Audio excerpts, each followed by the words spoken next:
Death मार्च episode 4 की शुरुआत में हमें दिखाया जाता है सातो लीज़ा और बाकी सभी की तरफ देख करके सोच रहा था कि अगर मैं ही इन सभी मॉन्स्टर को मारता रहूँगा तो इन लोगों का एक्सपीरियंस कभी बढ़ेगा ही नहीं। फिर सातो ढेर सारे पत्थर लाने का काम देता है टामा को और साथ ही में वो बाकी सभी को भी काम दे देता है ताकि उन लोगों का एक्सपीरियंस भी थोड़ा सा बढ़ जाए। देन कुछ समय बाद उन लोगों के सामने एक बड़ा सा ब्लड मॉन्स्टर आ जाता है जिसे देख करके सातो को एक मौका मिल जाता है जिससे वो लीज़ा और बाकी सभी का लेवल बढ़ा सके। देन सातो उन सभी की मदद से उस बड़े से मॉन्स्टर को काफ़ी आसानी से हरा देता है। फिर वो सब काफ़ी सारे मॉन्स्टर को हराते हैं और थोड़ी देर बाद उनका लेवल भी बढ़ना शुरू हो जाता है। देन उसके बाद वो सब इतने ज़्यादा मॉन्स्टर को हराते हैं कि वो सब काफ़ी ज़्यादा थक जाते हैं। तो फिर वो लोग एक जगह पे रुक करके थोड़ा सा आराम करने का फैसला करते हैं और कुछ खाने का भी। और जब सातो उस खाने को खाने वाला रहता है तो फिर वो सोचने लगता है ये कैसा होगा। फिर जब सातो उसे खाता है तो उसे उसका स्वाद चिकन जैसे लगता है और वो ये भी कहता है कि ये इतना भी बुरा नहीं है। फिर कुछ समय बाद जब सब लोग सो रहे थे तभी सातो अपने मन में सोच रहा था कि हम लोग जिस रफ्तार से आगे की ओर बढ़ रहे हैं हम लोग काफ़ी जल्दी बाहर निकल जाएंगे और जब ऐसा होगा तो लीज़ा और बाकी सभी का क्या होगा।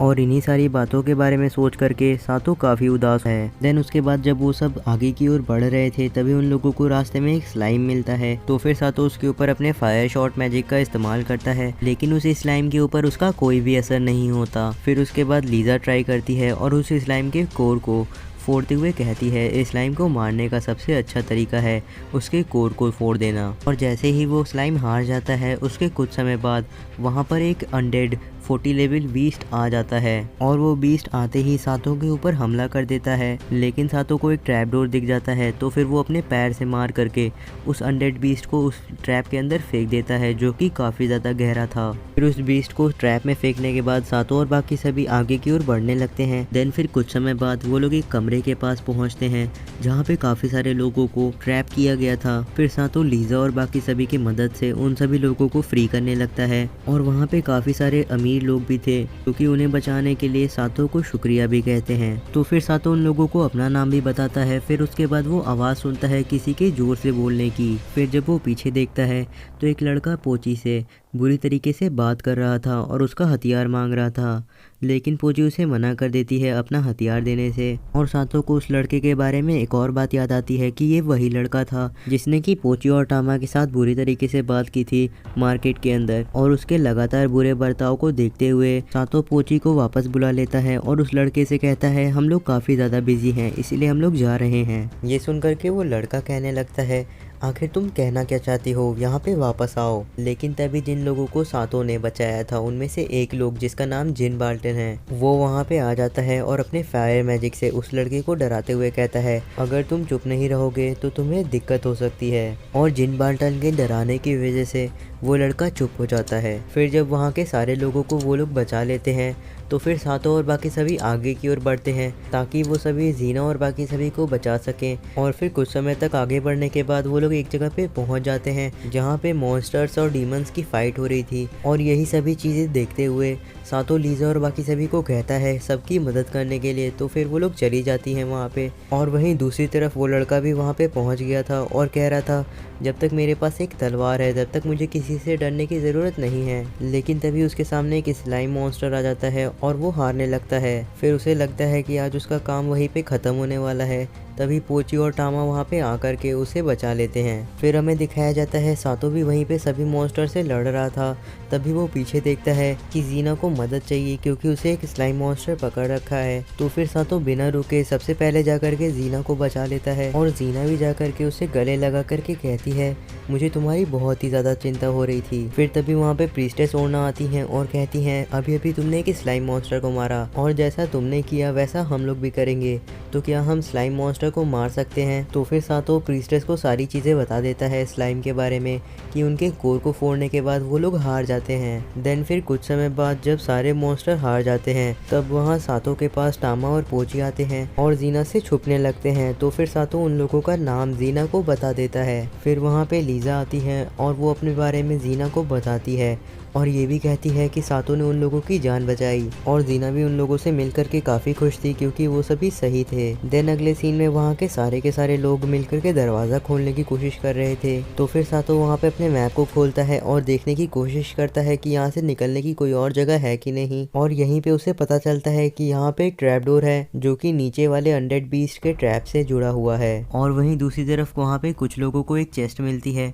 तो फिर वो लोग उस चेस्ट को जैसे ही खोलते हैं वहाँ से एक डीमन निकलता है। देन फिर वो सभी उस डीमन से लड़ने के लिए तैयार हो जाते हैं, लेकिन तभी वो डीमन एक कंफ्यूजन का हमला करता है जिसकी वजह से वहाँ के सारे नाइट कंफ्यूज होने लगते हैं। और उस हमले की वजह से तामा, पोची और लीजा भी कंफ्यूज हो रहे थे। और तामा, पोची और लीजा को इससे ज्यादा दिक्कत ना हो इसीलिए सातो उन लोगों को बेहोश कर देता है। फिर उसके बाद वहाँ पे जिन बेल्टन आता है और उस डीमन के ऊपर अपने मैजिक से हमला करता है, लेकिन उस डीमन को कुछ भी नहीं होता क्योंकि वो एक प्रोटेक्शन मैजिक यूज कर रहा था। और वहीं सातो की तरफ एक अनडेड बीस्ट आ जाता है और वो सातो के ऊपर हमला करके उसे ट्रैप डोर के अंदर ढकेल देता है। और सातो भी इसी का इंतजार कर रहा था ताकि उसे एक ओपनिंग मिल सके। फिर जब सातो और वो बीस्ट वहाँ नीचे पहुँच जाते हैं तो फिर सातो अपनी होली सॉर्ड को समन करता है और उसे ये होली सॉर्ड ड्रैगन गॉड को मीटियोर स्ट्राइक से मारने के बाद मिली थी और उसके इन्वेंट्री में रखी हुई थी क्योंकि उसने इसका इस्तेमाल कभी किया ही नहीं। उसके बाद सातो उस अनडेड बीस्ट को एक ही बार में 4 हिस्सों में बांट देता है। फिर होली सॉर्ड और अपने हाथ की तरफ देखते हुए कहता है,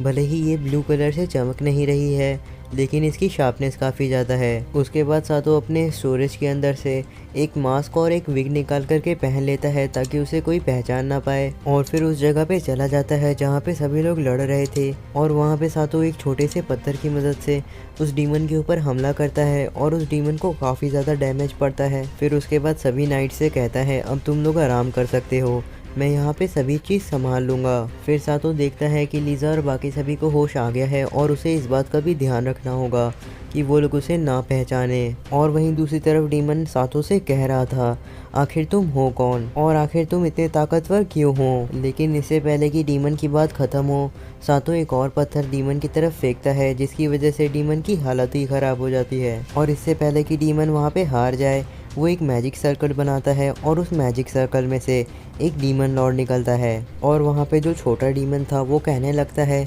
अब मेरे मास्टर तुम्हें हरा देंगे। लेकिन वो डीमन लॉर्ड आते ही सबसे पहले उस छोटे डीमन को खा लेता है और फिर कहता है सातो से कि तुम काफ़ी ज़्यादा इंटरेस्टिंग इंसान हो क्योंकि तुम्हारे पास होली सॉर्ड है, लेकिन तुम्हें ये बात भी पता होगी कि सिर्फ हीरो ही मुझे हरा सकते हैं। फिर उसके बाद तुरंत डीमन लॉर्ड सातो के ऊपर एक हमला करता है, लेकिन सातो को उस हमले से ज़्यादा कुछ नहीं होता है। फिर वो सोचता है कि डीमन लॉर्ड को सिर्फ मैजिक से हराया जा सकता है। फिर जब सातो चेक करता है तो उसे मीटियोर शॉट दिखता है मैजिक के अंदर, लेकिन सातो उसका इस्तेमाल नहीं करता है क्योंकि यहाँ पे काफी सारे लोग थे। फिर उसके बाद सातो अपने फायर शॉट स्पेल को अपग्रेड करता है और उसके बाद डीमन लॉर्ड के ऊपर अपनी छोटी सी फायर से हमला करता है, लेकिन सातो की उस छोटी सी फायर से काफी बड़ा धमाका होता है और डीमन लॉर्ड की भी हालत काफ़ी ज़्यादा ख़राब हो जाती है। और वहाँ पे जितने भी लोग खड़े थे वो उस स्पेल को देख करके कहने लगते हैं, ये तो दुनिया का सबसे ताकतवर फायर मैजिक है जिसका नाम है क्रिम्सन जैवलिन। और उन लोगों की बात सुन करके सातो सोचने लगता है ये तो अभी स्टार्टिंग मैजिक है, लेकिन फिर सातो को पता चल जाता है कि वो इस तरीके से डीमन लॉर्ड को नहीं हरा सकता।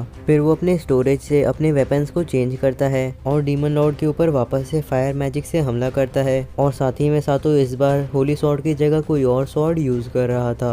फिर उसके बाद सातो डीमन लॉर्ड के ऊपर एक हमला करता है और वो डीमन लॉर्ड को मार करके उसके पीछे भी आ जाता है। फिर सातो बताता है कि डीमन लॉर्ड को सिर्फ और सिर्फ होली सॉर्ड से एक हीरो ही मार सकता है, लेकिन भले ही मैं एक हीरो नहीं हूँ लेकिन मेरे पास गॉड किलर का टाइटल है और होली सॉर्ड की जगह मेरे पास डिवाइन सॉर्ड है और इन दोनों चीजों को उन दोनों चीजों ने रिप्लेस कर दिया, इसीलिए मैं इस डीमन लॉर्ड को मारने में कामयाब हुआ। फिर उसके बाद डीमन लॉर्ड ये कहते हुए गायब हो जाता है कि मेरे साथ काफी बुरा हुआ। देन अगले सीन में दिखाया जाता है सभी लोग बाहर आ गए हैं और सभी लोग ठीक हैं। फिर वहीं पे सातो के पास एक नाइट आता है और वो सातो से कहता है क्या ये तुम्हारे स्लेव्स हैं? तो फिर सातो कहता है हाँ है पर ऑफिशियली नहीं है। तो फिर वो नाइट कहता है अगर ऐसा है तो मेरे पीछे आओ, तुमसे कोई मिलना चाहता है। और फिर जब वो लोग वहाँ से जाने ही वाले रहते हैं तभी वहाँ पे कोई और भी आ जाता है और वो वही लड़का था जिससे कि पहले वो लोग मिल चुके थे। फिर वो लड़का टामा, पोची और लीजा से माफ़ी मांगता है अब तक की गलतियों के लिए और फिर थैंक यू कह करके वहाँ से चला जाता है। फिर सातो लीजा और बाकी सभी के साथ नाइट के पीछे जाने ही वाला था,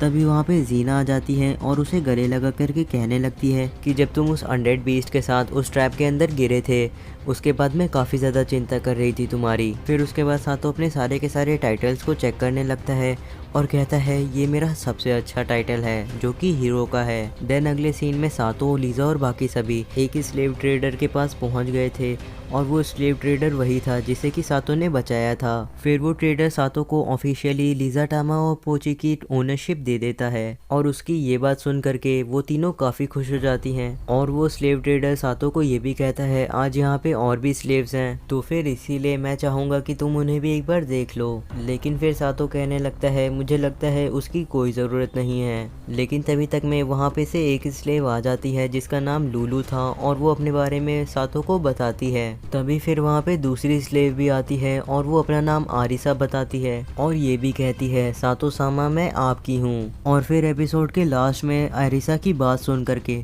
सातो अपने मन में कहता है अभी अभी इसने क्या कहा। और वैसे अगर आपको इसका अगला एपिसोड देखना है तो अभी चैनल को सब्सक्राइब करके बेल नोटिफिकेशन को ऑन कर लीजिए और मैं जा रहा हूँ इसका अगला एपिसोड बनाने। तो फिर मिलते हैं आपसे उस एपिसोड में।